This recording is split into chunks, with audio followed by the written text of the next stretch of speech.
gosh, this thing is awesome. Like, can we do a longer one next week? And we got to get diabetics from across the entire country to come to a city and do one of these. And we need 100 diabetics doing this. And I said, yep.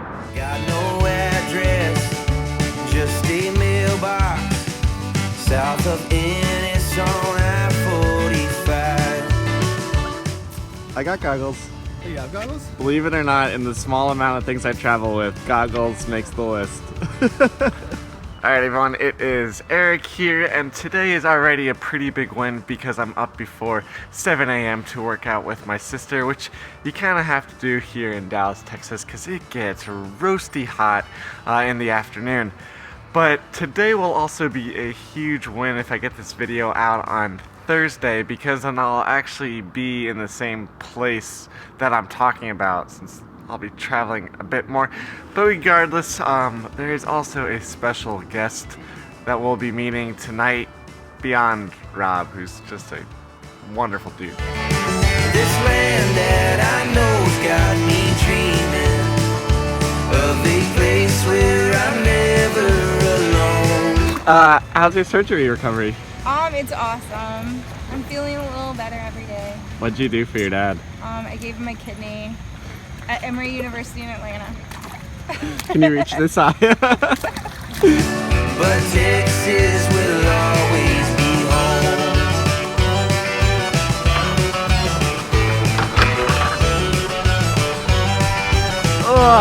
How's it going, man? How are you? Good seeing you. Good meeting you. Yeah. Oh, Likewise. I'm excited for this. Yeah, me too. Eric, What's up? We'll share more of your story soon. Cool. All right, downtown? Downtown, words. Life's not a joke, not a cloud of smoke. It's not to be mocked, it's a ticking clock. Counting down the days, living on borrowed time. Sisters, brothers, fathers, and mothers.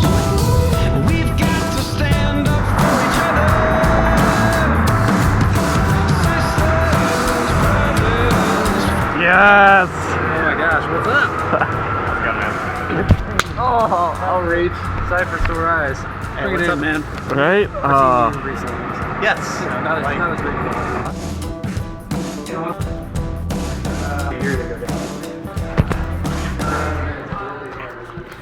Like, where are we? And Yeah, so it's been interesting. I've only recently been kind of trying to bridge the two worlds. So we're in my office right now at Recreation Dallas, which is my ad agency that I started with my business partner Sterling almost 3 years ago. So we do everything from social media for a couple of restaurant chains here in Dallas to we did a TV spot with the Dallas Cowboys earlier this year. So kind of everything in between, and that's my 9 to 5. So that's what I spend most of my day doing. When did y'all first meet? So it was really interesting. So we met at Jordan and Matt's house, and that was middle or towards the end of March. they now live in Oregon. They now live in Oregon. Congrats. The next weekend was Type 1 Nation in San Antonio, which was, I believe, the second or third Type 1 Nation I'd ever spoken at outside of Dallas at that time. So I was really just getting started. And then the week after that, we tried to go skydiving, and it did not work. Alrighty, so I'm here with Raquel, and the goal of going... I'm reporting in for the local news. We are stranded here on the side of the road. This is really bad. Alright, update 20 seconds later. Is that hailing right now? I don't, you can't capture it. You can hear it in the car that there's clinking on the roof. Question marks.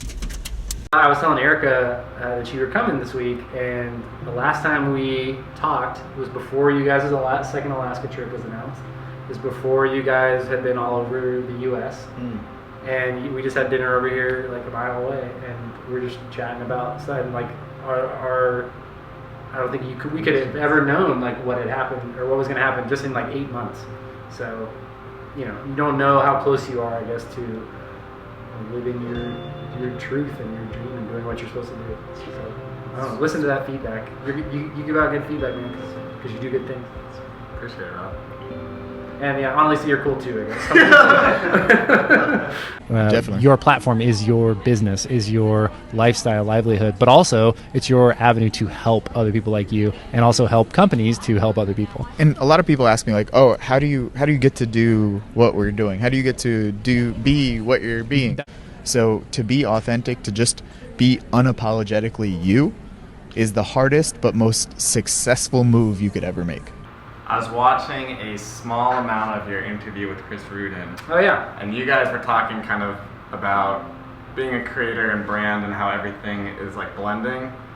Are there any like advice you want to give as more people enter that creative space? And we talk a little bit about it on the podcast, and I talk a little bit about it in some of my talks, but change your metrics is a big thing. So you don't make it to bike across the US and back and to Alaska and traveling all over and speaking at REI overnight. And you don't get to go. I think I've been to 12 different Type 1 Nation summits this year, and diabetes camps. And you don't get to that. Don't compare yourself on day one to somebody else on day 1,000. Rob Howe, fantastic job, amazing talk. So things are good. And I think this is the end of the day, so I'm not quite sure what's after this. But I was like, okay, my metrics for success were I'm gonna do 10 podcasts, and if one person reaches out and says this was good or this helped me, then I'm good. And I'll keep doing it. If you're doing this, do it for the right reasons. And mine was to help one person, and that actually turns out is pretty easy as long as it remains your focus. So that's what I'd say. Dinner time? Let's go have some dinner. Let's do it. Long live the people on the streets, hustling all day to go home and feed their families, just trying to make ends meet. They grinding but they finding that they still facing defeat. Long live the people that don't feel equal, working hard to pay the wages of this playing in casinos. Long live the ones on the... Yeah, closer. A little. Yeah. Yes. You wanna Eric here. Hey. Eric and Eric. Eric and Eric. He's the K, which automatically makes him the evil Eric, because the good Erics end with C. Oh, I didn't know that. Yeah, you didn't know that. But no, I know you have an awesome project coming up at the end of the year, and you wanna tell us about it? Yeah, no, it's great. So I was diagnosed at 26, and really I didn't know anybody, and I went to this period of probably about 10 years where people told me to lose kind of the monkeying around that I used to have and like completely play it safe, and I did. I like sat on the couch and wore really ugly striped shirts and just didn't do anything. Wore shoes all the time because people said, you gotta wear shoes as a diabetic. Which is real. Like, I think a lot of people don't actually believe that happens. Like, you hear something once and that's how you progress. Oh my gosh. I mean, it was like that, and then every doctor I went and saw did it, and then my family was like worried about my health, and so they added that on. And at 26, like, I didn't know anybody else that was diabetic, and I figured, well, doctor's right, can't do anything anymore. Hey friends, Eric here without the mustache, and in Tucson, Arizona, in the home of another type 1 diabetic. If you're thinking to yourself, how do I actually meet other people living with type 1 diabetes, two organizations that I have personally gotten a lot closer to is Connected in Motion and Beyond Type 1, and they have come together to put on something called Slipstream Weekends. These are a mix between summer camp and conferences for people living with type 1 diabetes to get together and just hang out, do things like go canoeing, ropes courses, swim in the lake, but then also learn about dealing with severe lows, how to actually manage your blood sugar while working out, or hearing about what it was like to go up into the Yukon and hike with 20 other type 1 diabetics. The next Slipstream I'll be going to is up in Toronto, but I'll leave a full list of where they go each year, and they're also expanding every single year as the partnership and community continue to grow. So I just wanted to share that with you guys, and let's dive back into the interview with Eric and I. So I know you have a good climax here. We'll bring it in close.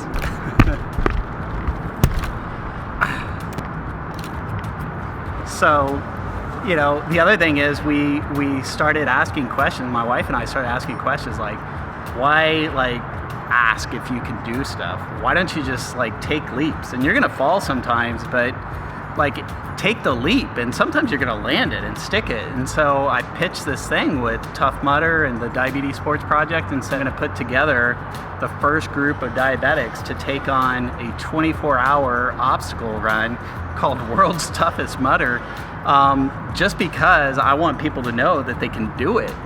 and they bought it, and I was like, that's awesome. This is Bill Carlson, a 23-year-old student. He looks like any other triathlete, but Bill is a diabetic, and no diabetic has ever attempted the Ironman before. People, regular people, or a lot of athletes, they think people that do this Ironman are nuts anyways, and to do it with an insulin pump, and being a diabetic, that's even more nuts. Exactly. Bill could literally fall over and be in serious trouble and have to be hospitalized, but we certainly are going to do everything that we can to avoid that, and I honestly don't think that's going to happen. But certainly that's a real possibility. We're dealing with a very, very tricky problem, and Bill is widening everybody's horizons. So here we are, I call it Project Mud, More Unstoppable Diabetics, but it's really just about getting people out there. And 90% of the people that I've talked to say that if I've got someone next to me that's done this before, then I feel better than if I'm trying to go and do it with people that don't have diabetes. So hopefully I'll be on part of this team, but if someone does want to get involved in Project Mud, when is it? Where do they contact you? What's the commitment here? Yeah, so do we need strong biceps, or what's happening? The last thing you need is strong biceps, and you don't need to be able to run a particular distance. So all it is reach out to me. Probably on Instagram is probably the best way, at chronicsuperhuman.com, and that's meant we're all chronic superhuman. We all got something extra, make us superhuman. But contact me. We've got city races still in Dallas at the end of September, and a city race in Florida, and we'd love to have you participate. And honestly, if you're in the Atlanta area, which is where we're doing the world's toughest mudder, we're going to need a couple people to come out and crew and help make sure that we've got supplies ready to go when we're going out in between laps. And so we'd love to have you be a part of it. And usually every city we go to, we do a little meetup just so that it's an excuse to get together, but we'd love to have you. Atlanta, be there. Be there, be square. Food? These aren't tears, this is slowly sweat. It's like sweat. In the glow of his achievement, Terry Blair spoke with Bill Carlson. I've been wanting to do this for over a year. Finally made it. Did all that training pay off? It was better. What?